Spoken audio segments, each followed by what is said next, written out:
A minha esposa engravidou e o irmão Herivaldo tinha passado por esse fato da esposa falecer. E eu já estava meio que traumatizado, né, com a situação. E quando minha esposa engravidou, eu procurei dar aquela atenção maior. Estava pagando um plano de saúde já uns 2 anos atrás para ela, quando o bebê nascesse, ter um lugar, um conforto.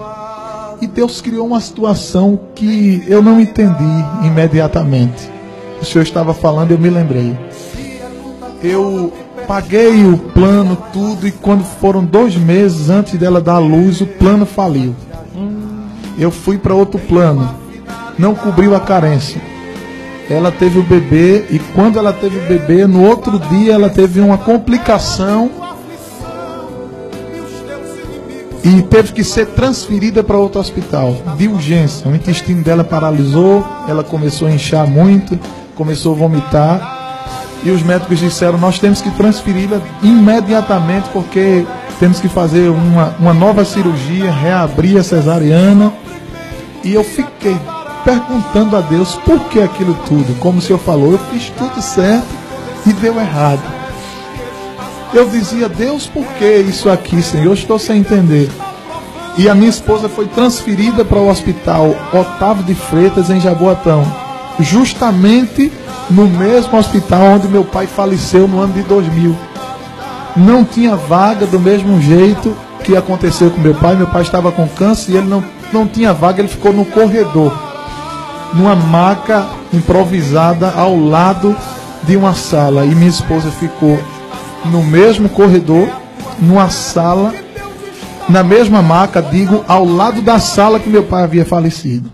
E na minha mente passava tanta coisa, tantas perguntas, e eu não consegui ir para casa, eu não consegui dormir, e eu fiquei no carro. Eu me lembro que eu coloquei o carro assim na frente do hospital, baixei o banco do carro e disse ao vigilante, o senhor me deixa dormir aqui no carro? Eu disse, fica à vontade, irmão.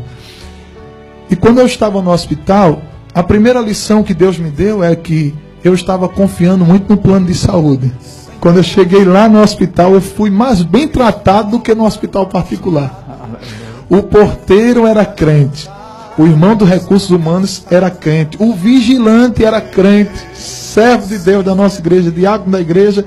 Não podia entrar a todo instante, porque minha esposa tinha ido para uma sala que não podia receber visita.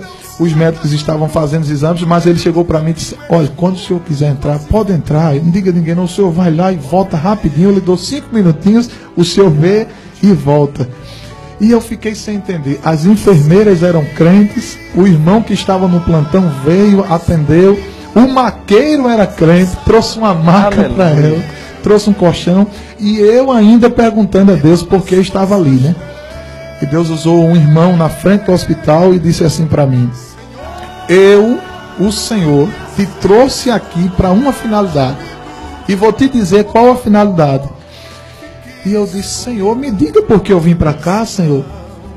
E de repente, pastor Enoque, uma irmã se aproxima de mim, uma irmã idosa, baixinha, bem simples, disse, o senhor é irmão Josafá? Sou, minha amada irmã. Ela disse, o senhor canta um hino que diz assim, eu tinha tudo para não ser nada, mas ele me viu, eu disse, canto. Ela disse, eu sou da cidade de... esqueci o nome da cidade, próximo de Limoeiro, o interior dela, próximo ao interior de Limoeiro, João Alfredo, não é isso? É. Ela disse, eu não tenho TV em casa, mas eu tenho um rádio ligado na Rede Brasil. E eu escuto esse hino. Meu esposo não é crente, mas meu esposo, toda vez que escuta esse hino, ele chora muito. E ele está com câncer em fase terminal. E ele foi transferido aqui para o Otávio de Freitas.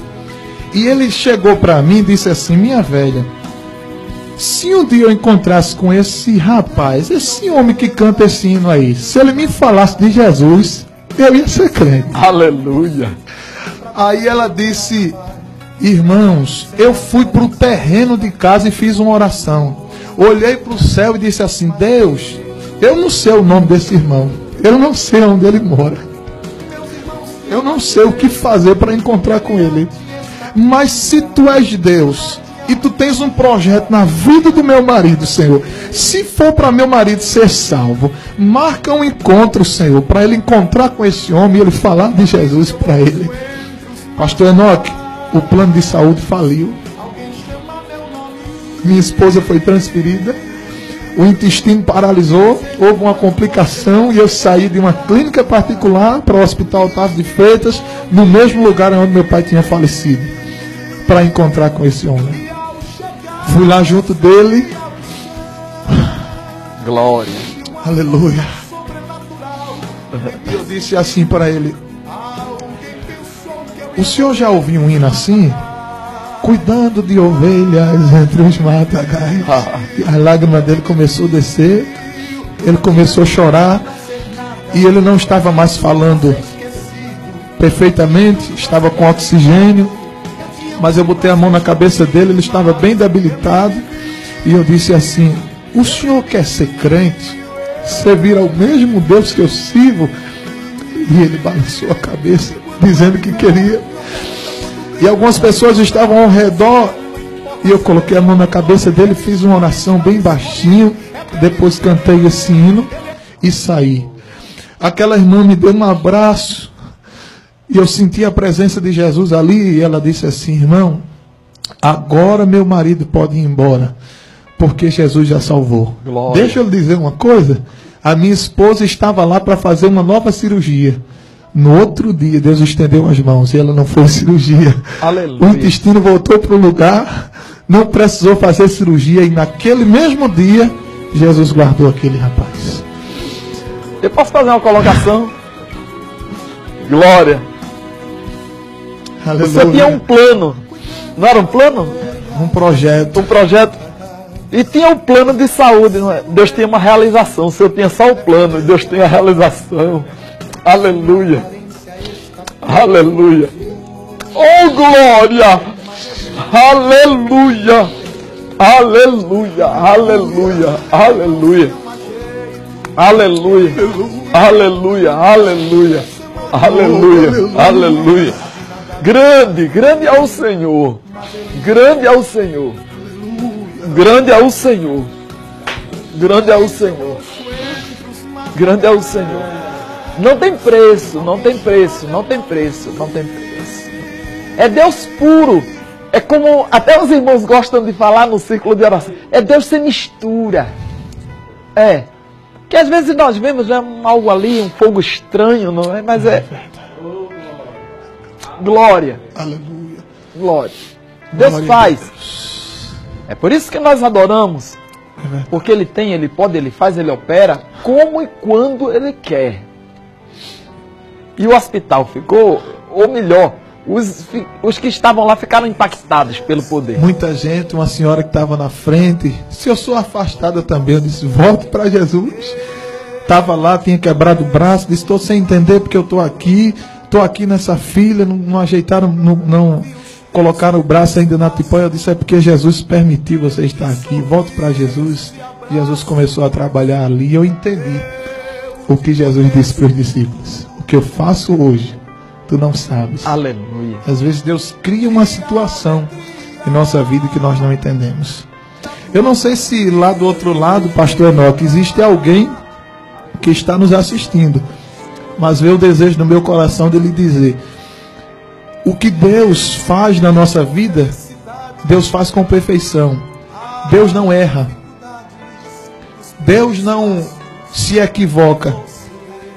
Não existe esse ditado com Deus: atirou no que não viu, acertou o que viu. Não. Não. Deus trabalha certo. Um certo cidadão encontrou-se comigo no meio do caminho e disse: não, Deus escreve torto em linhas certo em linhas tortas. Eu disse: isso é mentira, meu amigo. Apruma linha. Deus apruma uma linha e escreve em cima dela. Deus faz tudo perfeito. Oh, glória! O que está acontecendo na sua vida é uma perfeição de Deus, é um trabalhar de Deus. Deus criou tudo isso para uma grande finalidade, um grande objetivo.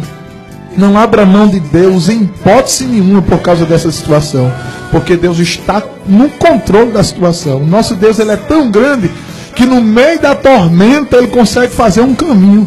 Aleluia. No meio das crises, Ele consegue fazer um plano. E na sua vida não vai ser diferente. Você que está nos assistindo nesta madrugada, nesse início de madrugada, Deus está falando com você. Está dizendo, tudo tem uma finalidade, um propósito para você.